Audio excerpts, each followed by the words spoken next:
গণঅভ্যুত্থানের মুখে পদত্যাগ করে শেষ হাসিনা দেশত্যাগ করার পর তার মন্ত্রিসভার অনেকের ব্যাংক হিসাব জব্দ করা হচ্ছে। এবার সেই তালিকায় যুক্ত হল সাবেক যুব ও ক্রীড়ামন্ত্রী এবং বাংলাদেশ ক্রিকেট বোর্ডের বিসিবি সদ্য বিদায়ী সভাপতি নাজমুল হাসান পাপনের না।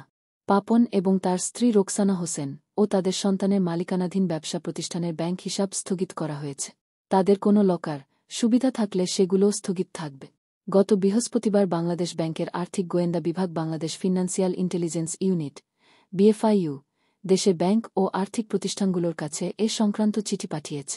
চিঠিতে বলা হয়েছে, উল্লিখিত ব্যক্তিরা ও তাদের মালিকানাধীন প্রতিষ্ঠানের নামে কোনো হিসাব পরিচালিত হয়ে থাকলে সেই হিসাবের লেনদেন মানি লন্ডারিং প্রতিরোধ আইন 2012-এর 2.3(1) গো ধারার আওতায় 30 দিনের জন্য স্থগিত রাখা এবং তাদের নামে কোনো লকার থাকলে তার ব্যবহারও 30 দিনের জন্য বন্ধ করার নির্দেশনা দেওয়া হল।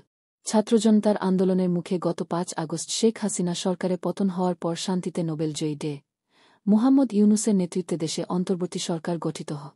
এরপর সাবেক সরকারের বিভিন্ন মন্ত্রী গ্রেপ্তার হন। অনেকে চলে গেছেন আড়ালে। তাদের কারো কারো ব্যাংক হিসাব জব্দ করা হয়েছে। পাপনও 5 আগস্টের পর থেকে আড়ালে রয়েছেন। নাজমুল হাসান বিদায়ী আওয়ামী লীগ সরকারের যুব ও ক্রীড়া মন্ত্রণালয় সামলেছে। প্রয়াত রাষ্ট্রপতি মো. জিল্লুর রহমানের সন্তান পাপন 2012 সালে সরকার মনোনীত সভাপতি হিসেবে বিসিবির দায়িত্ব নেয়। এরপর 2013 সালের অক্টোবরে নির্বাচিত হওয়ার পর তিনি 3 মেয়াদে বিসিবি সভাপতির দায়িত্ব পালন করেছে।